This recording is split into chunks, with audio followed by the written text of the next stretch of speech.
defante gu metti gi waaye dina xam ne suñu kilifa yi la fiy fekk.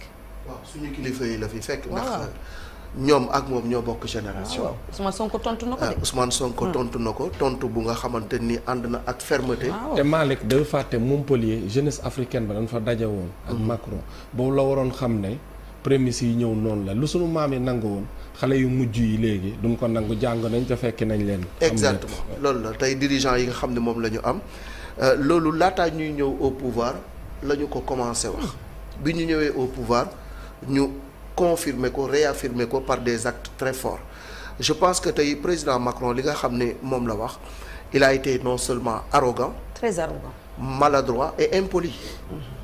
impolitesse boobu muy wax naan ay on a été poli ba sax ñun dañoo yaru sax ba ñun bàyyi leen ngeen waxal que seen. mais sans ñun doo leen dara. sans ñun doo leen dara. il nous a insulté il a insulté l'Afrique et heureusement que nous avons un premier ministre bu nga xam ne voilà jël na ay matuwaayam tontu ko tontu ba mu ko war a tontu. tontu bu nga xamante ni nii fàttali na ko suñuy maam ba ñu demee di leen wallu ñoom ba seeni maam naroon a dugg ci loxo yi ñi nga xam ni moom moo di allemand yi yaakaar naa ni suñu tirailleurs yi barki dem boo njaay lañ leen di sargal ñoom waa France reconnaître ni massacre bi nga xam ni def nañ ko fii ci Thiaroye ak li nga xamante ni tey histoire bind na ko muy la présence des forces africaines aux côtés des forces françaises jàppale leen ci invasion boobu moom moo nga xam ne moo waroon a am tey jii li nga xam ne moom la wax dafa war a xam ne le Sénégal n'est pas un territoire français d'outre-mer. Nous sommes un pays indépendant et souverain et que tey jii moom Emmanuel Macron amul lenn lu nga xam ni war na ko jël mu ñaaw di ko teg ci deru Afrique te du fi fekk ay moroomam yu koy tontu. xëy na bu njëkk. Al Amin Mbacké surtout Cheikh Sidil Muxtaar Mbacké radiyallahu taala anhu borom fas gi nga xam ne ci ngóoram rek lay dox sëriñ bi fas ga ngi lakk dëkk.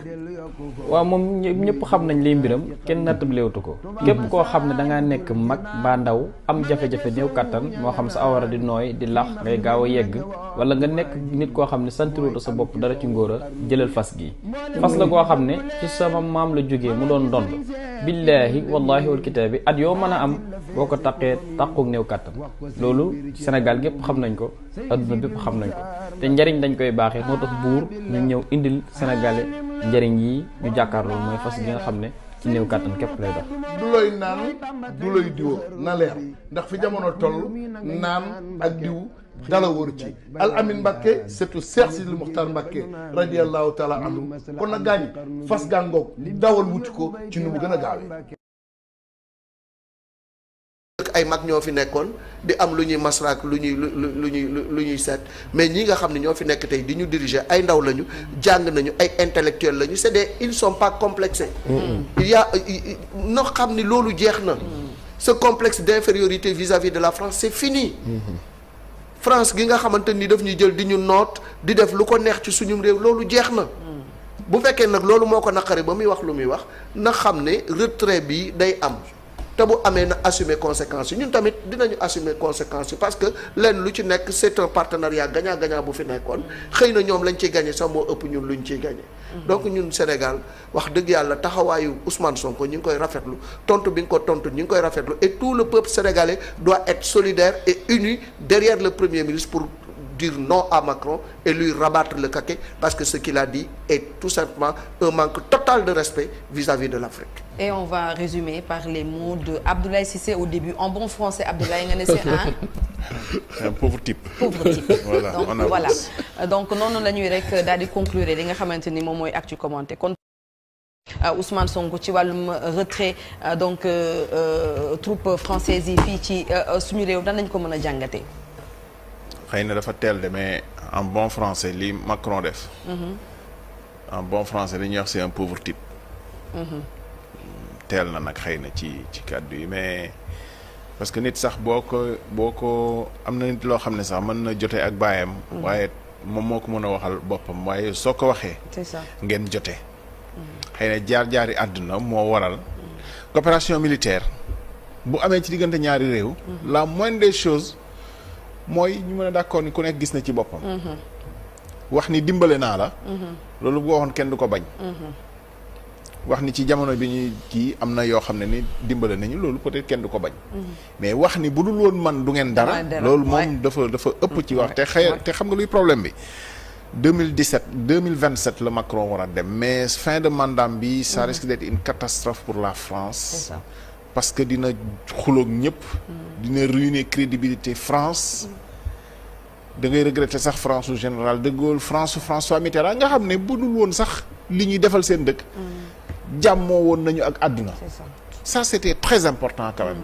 ci pays puissance yu mel noonu waxuma sax puissance coloniale rek même bu dul li nga xam ne dox na diggante pays africains yi ak France daan na am kilifa yoo xam ne daan nañu jàmmoo ak àdduna de telle sorte que ñu mën a am benn position. mais à ce rythme là buy dem buy jeexal. France dafa nar a ruiner crédibilité bi nga xam ne yëpp am na ko ci àdduna bi yëpp te ki ko nar a wutu xëy na moom la ñuy yërëm parce que day repartir de très très loin wax bi wax bu ñaaw la wax ni bu dul man du ngeen dara te histoire lu mu gàtt-gàtt li Ousmane Sonko wax vraiment fàttali la rek mais évidemment bu dul woon africains yi soldats africains yi américains yi ak ñeneen ay allemand ngeen di doon mais loolu c'est clair parce que France tey du nekk France maintenant waruñoo nekk ci nettali maa def lii bu dul woon man ça ne nous mène absolument à rien mais comme moom moo ko sooke vraiment c'est pas à la hauteur de président wu France c'est pas à la hauteur des relations yi nga xam ne ni moom la nit ñi bëgg a préserver parce que lii bu continuer coopération économique yi nga xam ne sax mooy am ci diggante yi mais amul avenir c'est ça bien voilà day na sax day na sax en tout cas matul président bi nga xam ne nii moom la nekkoon ci mandat bu njëkk on a eu l'impression que quand il parle il regarde les gens d'en haut le président français jeexal bu ñaawal am na ay séquence mën nga ne séquence bii par exemple le cas du Mali loolu lu ñu mën a taxaw la le cas du Mali bi nga xam ne François Hollande mu ngi intervenir soo documenté loolu di nga xam ne France su intervenirul woon jafe-jafe la woon pour Mali mais c'est pas pour ça que nga leen di wax ni budul man du ngeen dara parce que aussi ay soldats maliens dem nañu dimbale France à un moment boo xam ne nii budul woon ñoom France bii tey du nekk France. c'est ça c'est aussi simple que ça. c'est ça Chérif. non en réalité mooy paternalisme bi ni wax quoi dafa war a dem parce que oui li nga wax dëgg la parce que fi mu ko waxee contexte bi mu waxee ay ambassadeur la doon daje te ambassadeur yooyu réew yi mu ciblé sax ña nga fa woon même Mali boobu noonu wax dëgg ñoom je pense que c'est Idriss Déby qui l'avait dit ici mooy forum de Dakar bi noonu amal mu ne bordel bi yéen a ko créé à l'époque Hollande était là fii King Fahd Palace Macky Sall mooy forum de Dakar bi ñu fi doon amal ñoom Cheikh Tidiane Gadio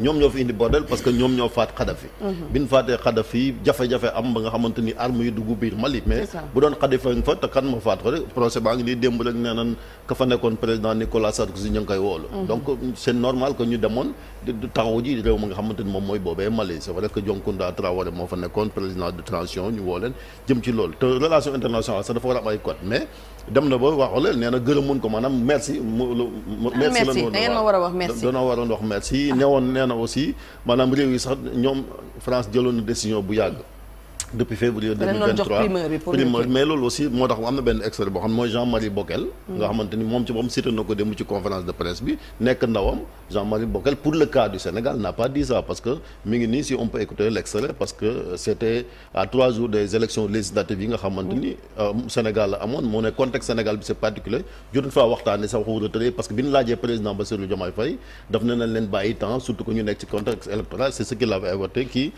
waaw Marc Perelman moo def interview bi vieux benn extrait bu ndaw rek mais nous verrons cela. Sur le Sénégal, vous dites que c'est le contexte électoral, il y a des élections le 17 novembre, enfin ça fait déjà quand même 6 mois que vous êtes sur place. Il y a aussi quand même ce qu'a dit le Premier ministre, Ousmane Sonko, l'homme fort du Sénégal. Il a dit la présence durable de bases militaires étrangères est incompatible avec la souveraineté du Sénégal. Alors une question très simple, vous avez dit que dans les 3 pays où vous avez échangé, vous avez pu aller, on ne veut pas, selon leurs dirigeants, fermer les bases françaises, mais est-ce que la fermeture de la base de Dakar est, elle, sur la table, puisque les Sénégalais ne vous ont toujours pas accueilli et vous n'avez pas vraiment eu d'échange à ce sujet? Bon, le président Macron a reçu le président Bassirou Faye au mois de juin. J'étais présent à cette rencontre avec également un certain nombre de ministres sénégalais et français. Et le président français a posé clairement la question. Et la réponse a été « laissez-nous le temps de la réflexion ». Et c'est ce temps que nous vivons actuellement. Mais nous verrons cela. waaw kon koy jeexal na wax je pense que conseil am bi wedd na ko. waaw franchement président Macron Pavara. oui man lu ma ciy jàngat c'est de bonne guerre parce que Macron histoire dina retenir la monsieur le premier président français bi nga xam ne mooy tàggoog pays africain yi.